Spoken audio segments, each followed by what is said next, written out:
नमस्कार मंडळी, मी ऋतुजा. तुमचं स्वागत आहे माझ्या मिनी ब्लॉगमध्ये. माझी थोडीशी तब्येत खराब होती, म्हणूनच आम्ही हॉस्पिटलमध्ये गेलो होतो. हॉस्पिटलमध्ये डॉक्टर मॅडम काही आल्या नाहीत, म्हणून आम्ही त्यांचा वेट करत होतो. आणि आजकाल वातावरण असं आहे की सगळ्यांच्या तब्येती खराबच होत आहेत. आणि बबड्या इकडे मस्त बसला होता. बसून बसून कंटाळा आला की आला लगेच पप्पाकडे त्याच्या. आणि त्यानंतर काय माहिती काय बघत होतं बबड्या एवढ्या निरीक्षण करून. त्याला वाटत होतं कुठं आणलं आहे मम्माने काय माहिती. डॉक्टर मॅडम आल्या, तपासणी वगैरे केली. त्यानंतर मेडिसिन घ्यायला गेलो. एवढंसं मेडिसिन 900चं झालं बघा.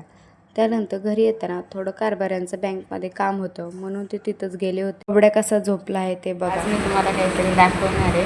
बघा आमचा बबड्या कसा झोपतो. आजकाल बबड्याला असं लाडाने घेऊन झोपलं ना तरच झोपतो. आणि ते पण त्याला पोटावर झोपायची सवय लागलेली आहे. खूप बेकार सवय लावली आहे त्याच्या माऊनी. ही सवय त्याच्या माऊनीच लावलेली आहे, पोटावर झोपायची. आंघोळ केले आणि मस्त पप्पाच्या पोटावरच झोपलाय बघा. आणि झोपलाय तर एवढा क्यूट दिसतोय असं वाटत होतं त्या दोघांची नजरच काढावं. बाप लेकरं सेमच झोपतात. अशी आमची छोटीशी फॅमिली आहे. त्यानंतर दुपारचं ते एवढं ऊन पडतंय असं वाटतं उन्हाळा आला की काय, म्हणून थंड आणलं.